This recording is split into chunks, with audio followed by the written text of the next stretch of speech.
Telugu Desam party ఆధ్వర్యంలోని కూటమి ప్రభుత్వం అధికారంలోకి వచ్చి 2 ఏళ్లు పూర్తి చేసుకున్న సందర్భంగా రాష్ట్ర వ్యాప్తంగా గౌరవనీయులైన ముఖ్యమంత్రి వర్యులు నారా చంద్రబాబు నాయుడు గారి ఆదేశాల మేరకు తెలుగుదేశం పార్టీ ప్రతిష్టాత్మకంగా నిర్వహిస్తున్న 2 ఏళ్ల నమ్మకం సంక్షేమం అభివృద్ధి ఇంటింటి ప్రచారం కార్యక్రమం ద్వారా పిడుగురాళ్ల మండలంలోని పందిటివారిపాళ్లెం గ్రామం నందు ఇంటింటికి వెళ్లి సంక్షేమ పథకాలు అభివృద్ధి కార్యక్రమాలను ప్రజలకు వివరించే కార్యక్రమంలో గురజాల శాసనసభ్యులు ఎరపతినేని శ్రీనివాసరావు పాల్గొనడం జరిగింది. ఈ 2 సంవత్సరాల కాలంలో కూటమి ప్రభుత్వం చేసిన అభివృద్ధి కార్యక్రమాలను ప్రజల్లోకి తీసుకువెళ్లి ప్రజా సమస్యలు తెలుసుకుని పరిష్కరించేందుకు గురజాల శాసనసభ్యులు ఎరపతినేని శ్రీనివాసరావు గారు గ్రామంలోని ఇంటింటికి వెళ్లి 2 సంవత్సరాల కూటమి ప్రభుత్వం గురజాల నియోజకవర్గంలో చేసిన అభివృద్ధిని మరియు సంక్షేమ కార్యక్రమాలను ఇంటింటికి తిరిగి ప్రజలకు వివరించడం జరిగింది. అనంతరం ఇప్పటి వరకు గ్రామం నందు చేసిన మరియు చేయబోయే వివిధ అభివృద్ధి పనుల గురించి ఈ సందర్భంగా వివరించడం జరిగింది. ఈ కార్యక్రమంలో పిడుగురాళ్ల మండలం పార్టీ కన్వీనర్ గండికోట వెంకటేశ్వర్లు గారు, పార్టీ సీనియర్ నాయకులు Unnam Nagamallikarjunarao garu, Piduguralla society bank chairman Vaddavalli Sarveswararao garu, Veerapuram society bank chairman Edlapalli Sivanarayana garu, Piduguralla మండలంలో వివిధ హోదాల్లో ఉన్న కూటమి నాయకులు, కార్యకర్తలు, మహిళలు, యువత పాల్గొనడం జరిగింది. ఆగస్టు 1వ తారీఖు మనం రాష్ట్ర వ్యాప్తంగా కూడా పెన్షన్ల పండుగ రాష్ట్ర ప్రభుత్వం చేపడుతున్న అత్యంత ప్రతిష్టాత్మకమైన పథకం ఇది. ఎంతోమంది వృద్ధాప్యంలో ఉన్నవారు, వితంతువులు కానీ, హెల్త్ ఇష్యూస్ ఉన్నవాళ్ళు కానీ, వీళ్ళందరికీ కూడా నెలకి 3,000 కోట్ల రూపాయలు ఈరోజు 1వ తారీఖు వచ్చిందంటే రాష్ట్ర ప్రభుత్వం, గౌరవ ముఖ్యమంత్రి నారా చంద్రబాబు నాయుడు గారి ముఖ్యమంత్రి గారి అధ్యక్షతన అధికారులందరూ, ప్రజాప్రతినిధులందరూ కూడా ఈ కార్యక్రమంలో కూడా పాల్గొని దీన్ని విజయవంతం చేస్తూ ఉన్నారు. రాష్ట్రానికి ఆర్థిక భారం ఉన్నా కానీ ఈ పథకాన్ని సవ్యంగా కూడా మనకి ఈరోజు రాష్ట్రంలో నడుస్తూ ఉంది. అదేవిధంగా ఈ ఎన్టీఆర్ భరోసా పెన్షన్లే కాకుండా తల్లికి వందనం మనం చూస్తే ఇంట్లో ఎంతమంది ఉంటే అంతమందికి 15,000 రూపాయలు ఇచ్చాం. గతంలో వైసీపీ ప్రభుత్వంలో ఇస్తామని చెప్పి ఒకళ్ళకే ఇచ్చారు. దీపం 2 కింద 3 ఉచిత సిలిండర్లు ఇస్తా ఉన్నాం.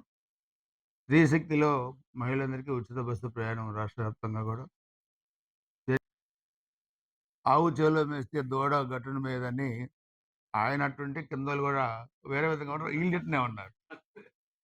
ఒకడు ఒక కేసులో అరెస్ట్ అవుతాడు, ఒకడు గంజా కేసులో అరెస్ట్ అవుతాడు, కిడ్నాప్ కేసులో అరెస్ట్ అవుతాడు, ఒక లిక్కర్ కేసులో అరెస్ట్ అవుతాడు, ఒకడు భూముల కేసులో అరెస్ట్ అవుతాడు, ఒకడు ఇంకో కేసులో అరెస్ట్. ఎవడు పెట్టినా శ్రీకాకుళం, చిత్తూరు దాకా రోజు కూడా అరెస్టే. ఇంకొకటి చూస్తే మా కారు పొన్నాశ్వరం మాజీ మంత్రి కొడుకు ఆ లిక్కర్ కేసులు, ఇంకో ట్రాన్స్పోర్ట్ కేసులు. నిన్న మన గుంటూరు 1 ఎక్స్ఎమ్మెల్యే ఆయన కొడుకుది ఆ కిడ్నాప్ కేసు అయింది, ముస్తాఫా వాళ్ళది, ఇంకొకళ్ళు. ఈ విధంగా కార్యక్రమం ప్రతి ఇంట్లో ఉంది. ఒక ఇంట్లో 3-4 కూడా ఉన్నాయి. ఇది చంద్రబాబు నాయుడు గారు ముఖ్యమంత్రి గారి ధ్యేయం. కింద పేద వర్గాలకి అన్ని కార్యక్రమాలు అందాలన్నదే ఈ ప్రభుత్వం ముందున్న లక్ష్యం. దీన్ని ప్రజలు అర్థం చేసుకోవాలని చెప్పి కూడా కోరుకుంటూ, ఈరోజు భోగాపురం ఇంటర్నేషనల్ ఎయిర్పోర్ట్ ప్రారంభోత్సవానికి వచ్చిన ప్రధానమంత్రి నరేంద్ర మోడీ గారికి మనం కూడా గురజాల నియోజకవర్గం తరఫున, ఎందుకంటే ఒక అద్భుతమైన ప్రాజెక్ట్ అది ఉత్తరాంధ్రలో, చాలా నవ్వుతున్న భవిష్యత్తుగా దాన్ని దేశంలో ఎక్కలేని విధంగా తీర్చిదిద్దారు. మరి దీంట్లో లోకేష్ బాబు గారు కూడా చాలా ఈ 2 సంవత్సరాలు ప్రభుత్వంలో చాలా యాక్టివ్గా పరిశ్రమలు తీసుకురావడంలో కానీ ఇవన్నీ కూడా.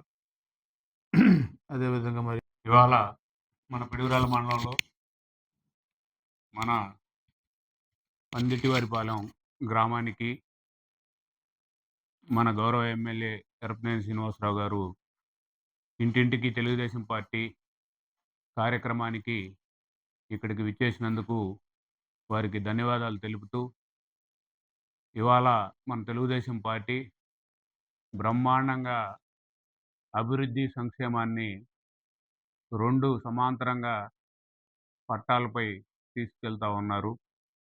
నారా చంద్రబాబు నాయుడు గారు, అలాగే లోకేష్ గారు, అలాగే ఉప ముఖ్యమంత్రి పవన్ కళ్యాణ్ గారు గానివ్వండి, అలాగే ఒక మృదు స్వభావి, సాధు స్వభావి, అభివృద్ధే ఎజెండాగా పనిచేసేటువంటి చంద్రబాబు నాయుడు గారికి, దుర్మార్గాలు చేసే జగన్మోహన్ రెడ్డి గారికి ఉన్న వ్యత్యాసం అందరూ గమనించి, రాబోయే రోజుల్లో గూడా మన ఎమ్మెల్యే గారికి, ఎంపీ గారికి, ముఖ్యమంత్రి గారికి, లోకేష్ గారికి అందరికీ కూడా మనం సపోర్ట్ చేస్తూ తెలుగుదేశం పార్టీని ఈ నియోజకవర్గంలో ముందుకు తీసుకెళ్తూ, తద్వారా ఈ రాష్ట్రంలో గూడా తెలుగుదేశం పార్టీ కనీసం రాబోయే 15 ఏళ్ళు జెండా ఎగరేయాలని మనస్ఫూర్తిగా కోరుకుంటూ సెలవు తీసుకుంటున్నాను.